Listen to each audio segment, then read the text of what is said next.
अगर आप अपने अधिकारों के लिए सजग नहीं हैं तो कानून आपको सुरक्षा नहीं देगा, कानून आपके पक्ष में नहीं रहेगा। जी हाँ, संपत्ति के मामले में भी ऐसा है। जब आप एक लंबे अरसे तक, एक लंबे समय तक अपने खुद के अधिकार के लिए सजग नहीं रहते तो कानून आपका जो पक्ष है वो नहीं लेता, कानून विपक्षी के साथ में हो जाता है। कई बार ऐसा होता है ना कि जहां पर आपने दुकान को, अपने मकान को, अपनी एग्रीकल्चर जमीन को या किसी और संपत्ति को, चाहे वो चल है या अचल है, आपने किराए पर दे रखी है।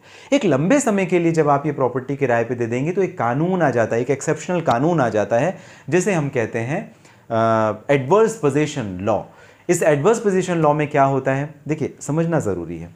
आपने अपने दुकान या मकान या किसी भी जो संपत्ति को अगर आपने मुझे दिया, किस में, लीज में दिया, अगर आप ये मुझे लीज में दे रहे हो, आप मुझे किराए पे दे रहे हो, तो इस बात को ध्यान में रखना ज़रूरी है कि आप एक टर्म्स कंडीशन को लिख करके एक अग्रीमेंट यानी करार करें।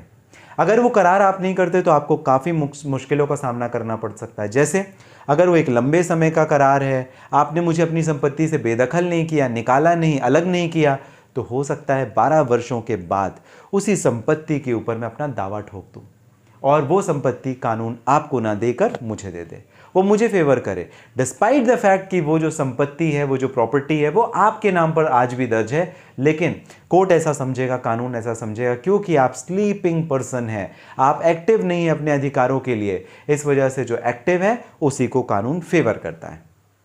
अब यहाँ पर मान लेते हैं फॉर एग्जांपल आपका जो दुकान था या किराए पर आपने मुझे दी थी, आपका मकान या खेती की ज़मीन या कुछ और, आपने जो मुझे किराए पर दे रखा था वो 12 वर्षों से ज़्यादा का एक समय पीरियड हो गया।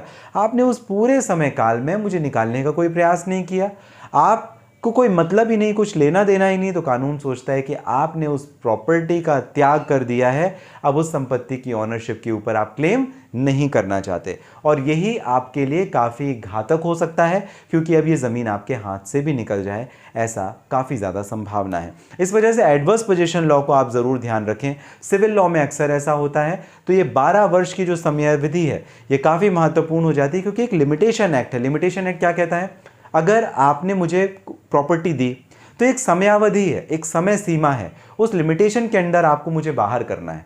आप प्रयास तो कीजिए, आप कोर्ट में केस, तो वो दूसरी बात है कि कोर्ट में ही आपके 15 साल निकल जाएं, वो दूसरी बात है, लेकिन आपने पिछले 12 साल से प्रयास ही नहीं किया, मुझे आप निकालने की कोशिश ही नहीं कर रहे, तो कानून ऐसा समझेगा कि आप मुझे निकालना ही नहीं चाहते और वो जो संपत्ति आपकी थी आप उसका त्याग कर चुके हैं या करना चाहते हैं। तो इस कंडीशन में कोर्ट मुझे फेवर करेगा। इस वजह से सजग हो जाइए, एक्टिव हो जाइए। अगर आपने ऐसी कोई प्रॉपर्टी दे रखी है किराए के तौर पर, चाहे मकान हो या दुकान हो या खेती की ज़मीन हो या किसी और पर्पज़ की, तो उसके लिए आप करार करें, अग्रीमेंट करें और लंबे वक्त का ना करें, लंबे समय का ना करें।